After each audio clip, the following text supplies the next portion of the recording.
in Europe could learn today, as fast as possible, it would be this: that you have no right in this society not to be offended. You have no right to say that because you don't like something, you can commit violence, or you would like something to be stopped or censored. You have no right to have more hate laws, or hate crime laws, or hate speech laws, just to defend Islam. You have to realize, the Muslims of Europe have to realize, that a society in which even your deepest feelings can be trodden upon is the only society worth living in.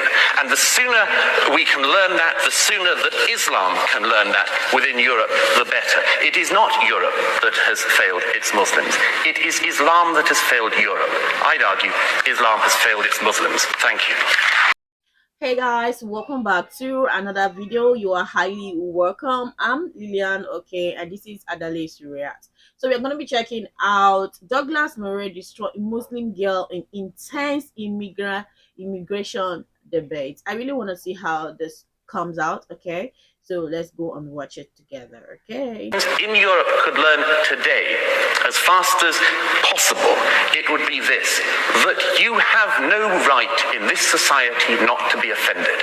You have no right to say that because you don't like something, you can commit violence, or you would like something to be stopped or censored. You have no right to have more hate laws, or hate crime laws, or hate speech laws, just to defend Islam.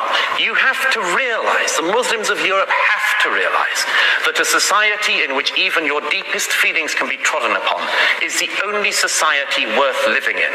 And the sooner we can learn that, the sooner that Islam can learn that within Europe, the better. It is not Europe that has failed its Muslims. It is Islam that has failed Europe. I'd argue Islam has failed its Muslims. Thank you.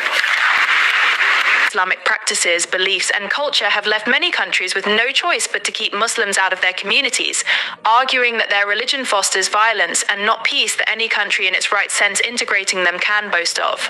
The Quran and so on is bad. It is bad. There is a lot of violence in it. And what's worse, the peaceful verses are superseded by the violent verses. The violent verses also, sadly, are more numerous in number. Then you've got the life of Muhammad. Again, a bad man, a very bad man, it has to be said, not a great role model if you look at it. Takes child brides, abuses a small girl, multiple wives, himself a warrior, himself a war criminal, himself beheads Jews.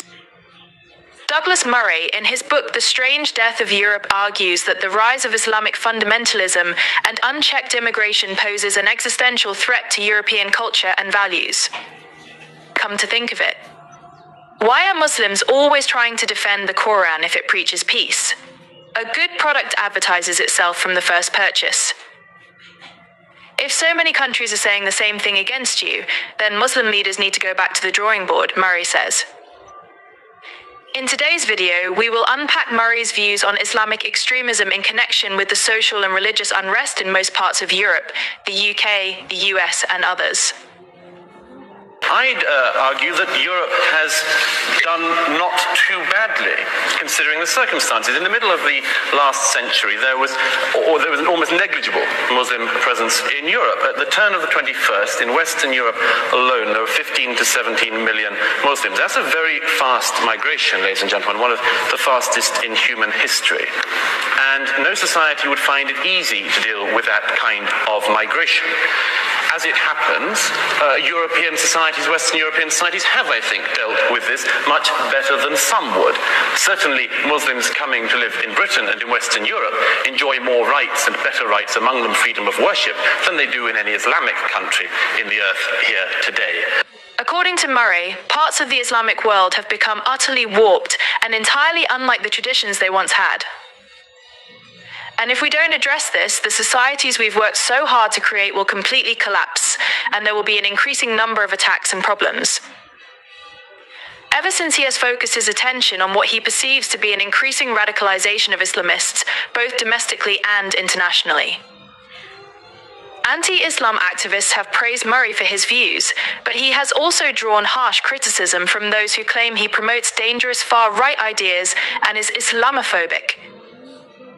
Muslim scholars have also criticized him for calling for a reformation of Islam, claiming that his understanding of the religion is limited and inaccurate. Many in the UK continue to believe that the number of social unrest occurring on their streets is due to undocumented migrants escaping conflict zones such as Iraq and the Israel-Gaza conflict.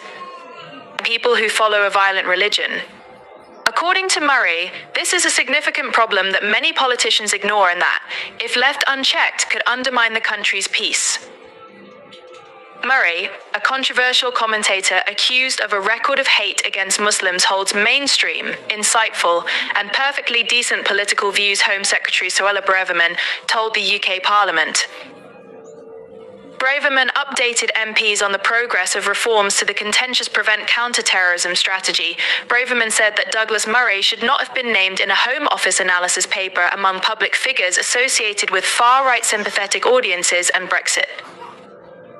But as we know, people who speak the truth are always looked upon to be insane. The results are what we have seen on the UK streets recently. We have to be willing to speak the truth, even if it's uncomfortable. The reality is that extremists have weaponized parts of Islam, and we have to find the courage to address that head-on. Murray traces the origins of his crusade back to the 2005 London bombings, which he says were a wake-up call about the threat of homegrown Islamic radicalization. Since then, he has made it his mission to sound the alarm, even as his rhetoric has become increasingly polarizing. When you see the dangers unfolding before your eyes, you have a moral obligation to speak up, even if it makes you unpopular. As for the path forward, Murray believes the onus is on moderate Muslim clerics and intellectuals to lead a fundamental rethinking of Islamic doctrine and practice. He argues that religion can shed its associations with violence and intolerance and become a force for peace and unity in the 21st century. The ball is in their court now, Murray says. The future of Islam and the future of the world depends on their willingness to confront the violence within their faith. Murray has faced death threats from many Islamic movements, but he remains unperturbed.